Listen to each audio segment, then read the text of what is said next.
साथियों नमस्कार, मैं हूं नीरज पटेल और आप देख रहे हैं नेशनल जनमत। क्या अपराधी की भी कोई जाति होती है? जी हां, बिल्कुल होती है।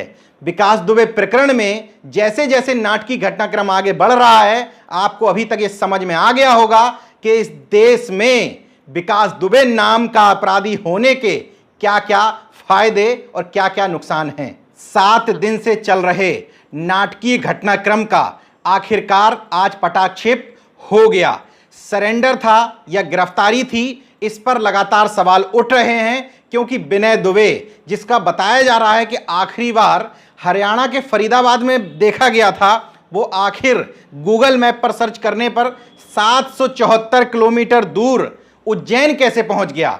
दूसरा सवाल ये उठ रहा है कि उसने मध्य प्रदेश और मध्य प्रदेश में भी उज्जैन को और उज्जैन में भी महाकाल मंदिर को ही अपने सरेंडर की जगह क्यों चुनी। मीडिया में किसी भी तरह की खबरें आ रही हों, बयान कुछ भी दिए जा रहे हों, लेकिन घटनाक्रमों से स्पष्ट है कि एक सुनियोजित षड्यंत्र के तहत उसने खुद सामने आकर के पुलिस के सामने सरेंडर किया है। जगह क्यों चुनी, उसकी भी विवेचना होनी चाहिए, लेकिन उससे पहले सवाल यह उठना चाहिए कि आखिर 774 किलोमीटर दूर गूगल मैप के हिसाब से सामान्य तौर पर अगर स्पीड के साथ सफर किया जाए तो 15 घंटे का सफर है। आखिरकार 15 घंटे का सफर तय करते हुए, तमाम राज्यों की सीमाओं को पार करते हुए, इसलिए कि तमाम सारे राज्यों के डीजीपी और पुलिस प्रमुख कह रहे थे कि हमने सीमा सील कर रखी है। इसके बाद भी बीजेपी शासित उत्तर प्रदेश में 8 पुलिसकर्मियों को शहीद करता है, भाग करके बीजेपी शासित हरियाणा राज्य में रहता है। इसके बाद बीजेपी शासित राज्य में ही जाकर के सरेंडर भी कर देता है।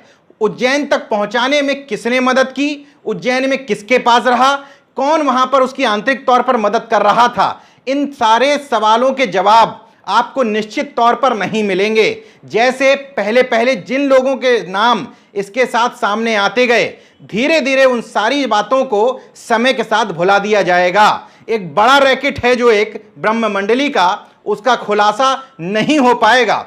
फिर भी गोदी मीडिया स्वामी भक्ति से बाज नहीं आ रही है, तो मैं भी आपके साथ सही तथ्यों को पहुंचाने से बाज नहीं आऊंगा। भले ही आज मेरे जैसे लोगों की तादाद और आवाज कम लोगों तक पहुंच पा रही है, लेकिन पूरी जिम्मेदारी के साथ, पूरी ईमानदारी के साथ, अपनी क्षमता के अनुसार इस आवाज को आप लोगों तक पहुंचाऊंगा।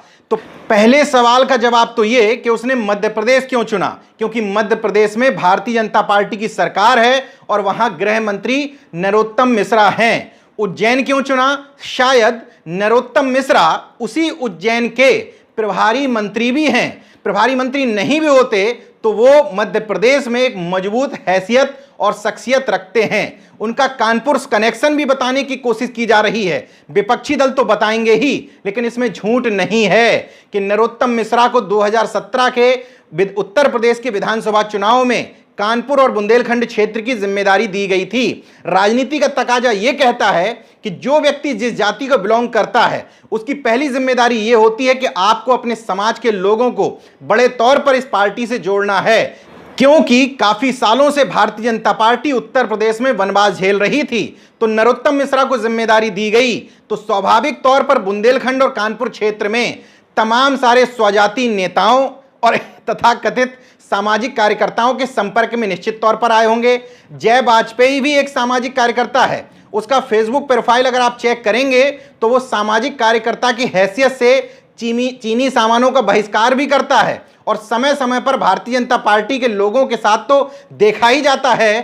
साथ ही साथ वो तत्कालीन एसएसपी कानपुर जो एसटीएफ के डीआईजी थे, सिर्फ उनको सजा ये दी गई इस पूरे कनेक्शन के बाद कि उनका तबादला कर दिया गया, तो उनके साथ भी उसकी तस्वीर अलग अलग जगह पर देखी जाती रही। इसके अलावा जय वाजपेयी की तस्वीर उत्तर प्रदेश के अपर मुख्य सचिव गृह अवनीश अवस्थी जी के साथ भी देखी जाती रही। अन्नू अवस्थी जो एक सीरियल में काम भी कर चुके हैं, वो उसको डिफेंड करते हुए कहते हैं कि फोटो से कुछ भी अंदाजा नहीं लगाना चाहिए। मैं भी सहमत हूं कि फोटो से कुछ भी अंदाजा नहीं लगाना चाहिए, लेकिन एक ही व्यक्ति के साथ जगह बदल बदल कर अगर किसी की फोटो हो तो निश्चित तौर पर कुछ ना कुछ अंदाजा तो लगाना जाना चाहिए। जय वाजपेयी के फेसबुक प्रोफाइल को आप चेक करिए, लगातार भारतीय जनता पार्टी के स्थानीय नेताओं के साथ उसकी तस्वीरें दिखती हैं। भारतीय जनता पार्टी के प्रदेश अध्यक्ष स्वतंत्र देव सिंह के साथ भी उसकी तस्वीर दिखती है। तो कहीं ना कहीं इस कनेक्शन का अंदाजा तो आप लगा ही सकते हैं। हालांकि फिर भी मैं कह रहा हूं, होगा कुछ नहीं, लेकिन सवाल उठाना हमारी जिम्मेदारी है, आप सबकी जिम्मेदारी है। हम सबको अपनी जिम्मेदारी पूरे ठीक ढंग से निभानी है कि उस दौरान जब नरोत्तम मिश्रा 2017 में कानपुर और बुंदेलखंड क्षेत्र के भारी थे तो किन किन लोगों से मिले थे। 2019 के लोकसभा चुनाव में एक बार फिर से उनको उत्तर प्रदेश का सह प्रभारी बनाया जाता है। कानपुर और बुंदेलखंड क्षेत्र फिर से वो घूमते हैं। 2017 में जो संबंध बने होंगे 2019 में आकर के उनका ठीक ढंग से रिवाइवल हो गया होगा। इसलिए कांग्रेस पार्टी के पूर्व मुख्यमंत्री दिग्विजय सिंह, प्रियंका गांधी से लेकर आम आदमी पार्टी के राज्यसभा सदस्य संजय सिंह से लेकर के तमाम सारे विपक्षी दलों के लोग इस गठबंधन पर, इस गठजोड़ पर, इस कनेक्शन पर सवाल उठा रहे हैं। और सवाल उठना भी चाहिए कि आखिर ये व्यक्ति उज्जैन का ही चुनाव क्यों करता है। उज्जैन पहुंचने के बाद जिस नाटकीय घटनाक्रम के साथ इसने सरेंडर किया, बकायदा इसने अपनी पहचान उजागर की। थ्योरी कुछ भी बताई जाए, घटना कुछ भी बताई जाए, हकीकत यही निकल करके सामने आ रही है कि सुबह 7:45 पर यह महाकाल मंदिर पहुंचता है। मंदिर के बाहर बैठे मिठाई और फूल बेचने वालों से खुद बताता है कि मैं कानपुर वाला विकास दुबे हूं। इसके बाद नाटकीय घटनाक्रम के बीच में ऐसे मंदिर से उसके अरेस्टिंग की बात की जा रही है जहां 170 कैमरे लगे हुए हैं, 60 सुरक्षाकर्मी जहां रहते हैं। महाकाल थाने की चौकी मंदिर के बिल्कुल नजदीक में ही मौजूद है और वहां पर विकास दुबे, बकायदा मीडिया भी पहुंच जाती है और मीडिया के सामने चीख चिल्ला करके कहता है मैं ही कानपुर वाला विकास दुबे हूं। जिस तरीके से वो मंदिर में घूमते हुए देखा गया, स्पष्ट है कि किसी का उसको संरक्षण प्राप्त था और उसको यह आश्वासन दिया गया था मध्य प्रदेश में आओ, उज्जैन के महाकाल मंदिर पहुंच जाओ, वहां से तुमको अरेस्ट कर लिया जाएगा, तुम्हारा कुछ बाल बाका नहीं बिगड़ेगा। पुलिस के सामने रटे रटाए तोते की तरह जो बयान दे रहा है, आप में भी ये जानते हैं कि वो सारे बयान कोर्ट में एडमायरेबल नहीं होते हैं। जब तक कि वो कोर्ट में अपना गुनाह नहीं कबूलता है तब तक पुलिस को दिए बयानों का कोई भी आधार नहीं है। इसका मतलब अभी तक उत्तर प्रदेश के अपर मुख्य सचिव गृह से लेकर के उत्तर प्रदेश के मुख्यमंत्री और उत्तर प्रदेश के ADG law and order Prashant Kumar साहब जो लगातार कह रहे थे ऐसी सजा दी जाएगी जो इससे पहले कभी किसी आरोपी को ना दी गई हो, उस सजा का स्वरूप यह होगा। तो क्या उसके ऊपर यही कड़ी कार्रवाई सोची गई थी कि उसके छुटवैये गुर्गों को तो मार दिया जाएगा लेकिन सुनियोजित तरीके से उसका सरेंडर कर दिया जाएगा, क्योंकि घोर जातिवादी मानसिकता में डूबे हुए लोगों के लिए वो इस समय में भी ब्राह्मण शिरोमणि है। तमाम सारे लोग जो सोशल मीडिया पर मुझसे जुड़े हुए हैं, तमाम सारे अच्छे लोग जो प्रोग्रेसिव सोच रखते हैं, वो जाति के आधार पर नहीं बल्कि इसकी गुंडई के आधार पर, इसके आतंक के आधार पर, इसकी जाति का होते हुए भी इसका विरोध कर रहे हैं और इसके समर्थन करने वालों को भी कह रहे हैं कि वो जाति के विद्रोही हैं। लेकिन इसी की जाति के लोग जो घोर जातिवादी मानसिकता से डूबे हुए हैं, वो इसको शेर बताने से भी बाज नहीं आ रहे हैं। वो ये बताने से नहीं चूक रहे हैं कि ये व्यक्ति अब उनके समाज का ब्राह्मण शिरोमणि बन चुका है। खैर, ऐसे व्यक्तियों को उनकी मानसिकता पर छोड़ देना चाहिए। सवाल इस बात पर उठना चाहिए कि उज्जैन के एसपी कौन हैं? मनोज कुमार सिंह, जिनके ऊपर कुछ दिन पूर्व आरोप लगे थे कि उन्होंने वायरलेस पर पुलिसकर्मियों से कहा है कि आप जय भीम का संबोधन नहीं करेंगे। जब उनके ऊपर सवाल उठे, ट्रोल किए गए, माफी मांग ली। बगल में एक तस्वीर देख रहे हैं आप, ये मनोज कुमार सिंह महाकाल मंदिर के सामने गेट से ही नतमस्तक हो रहे हैं क्योंकि उस समय महाकाल मंदिर बंद था।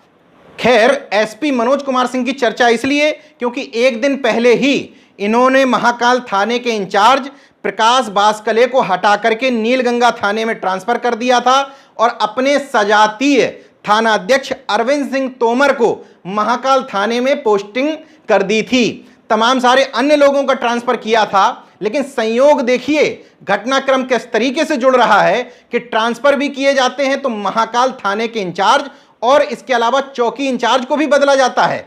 उसी रात में, हालांकि मुझे इस खबर की पुष्टि नहीं है, लेकिन तमाम सारे मीडिया घराने इस खबर को छाप रहे हैं सूत्रों के हवाले से, तो मैं भी इस पर सवाल खड़े करता हूं कि एक दिन पहले की रात में डीएम उज्जैन आशीष सिंह, एसपी उज्जैन मनोज कुमार सिंह दोनों महाकाल मंदिर पहुंचते हैं, दर्शन के लिए नहीं, गुप्त मीटिंग करते हैं, सुरक्षा व्यवस्था का जायजा लेते हैं और सुबह 7:45 पर दुर्दांत अपराधी आतंक का पर्याय बन चुका विकास दुबे वहां आराम से पहुंचता है, 250 रुपया की पर्ची कटाता है, अपनी पहचान उजागर करता है, पुलिस के आने का इंतजार करता है, मीडिया भी पहुंच जाती है, मीडिया के कैमरे के सामने चिल्ला चिल्ला करके कहता है मैं हूं कानपुर वाला विकास दुबे। इस देश में और खास तौर से बीजेपी शासित राज्यों में विकास दुबे होने के मायने क्या हैं? कुछ दिन बाद आप लोग ये भी भूल जाएंगे कि मार्च में शहीद ईमानदार डिप्टी एसपी देवेंद्र मिश्रा ने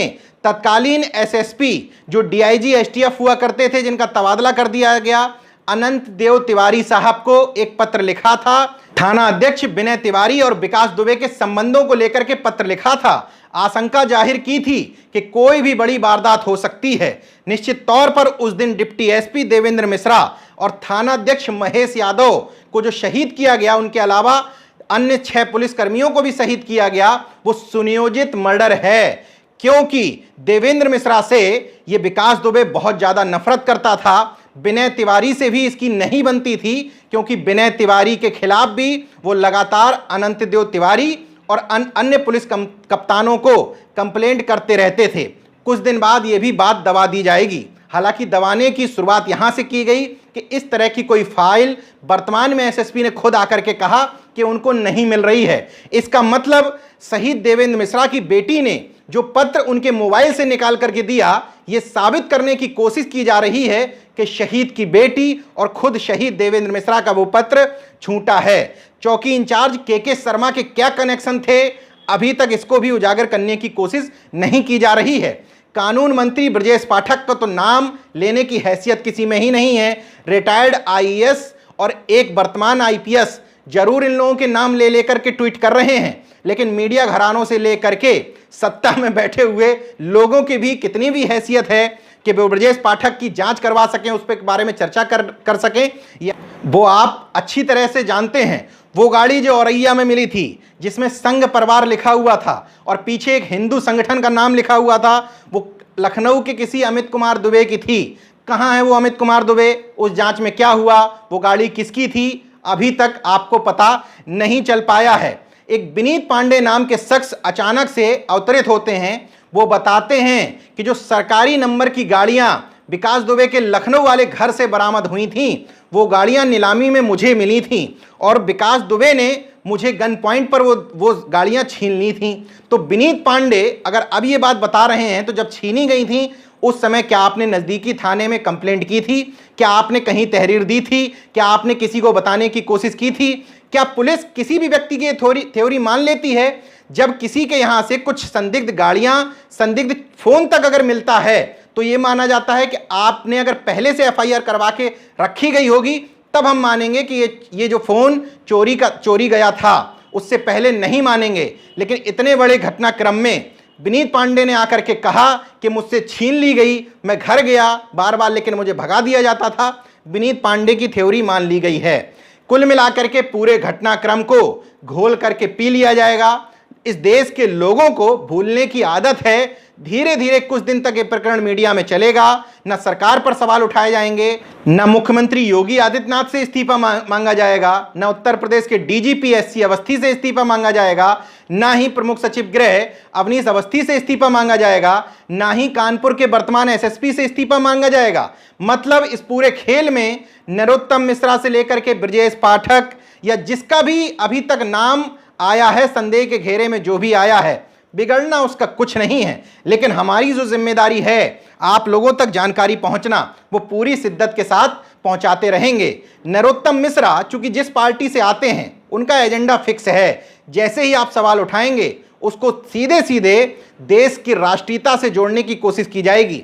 नरोत्तम मिश्रा और कानपुर के कनेक्शन पर सवाल उठे तो उन्होंने सीधे सीधे कहा कि वो लोग हैं जो सर्जिकल स्ट्राइक पर भी भरोसा नहीं करते हैं, उस पर सवाल उठाने वाले लोग आज मुझ पर सवाल उठा रहे हैं। सीधे सीधे राष्ट्रभक्ति से जोड़ दिया, राष्ट्रवाद से जोड़ दिया, सैनिकों के शौर्य से जोड़ दिया।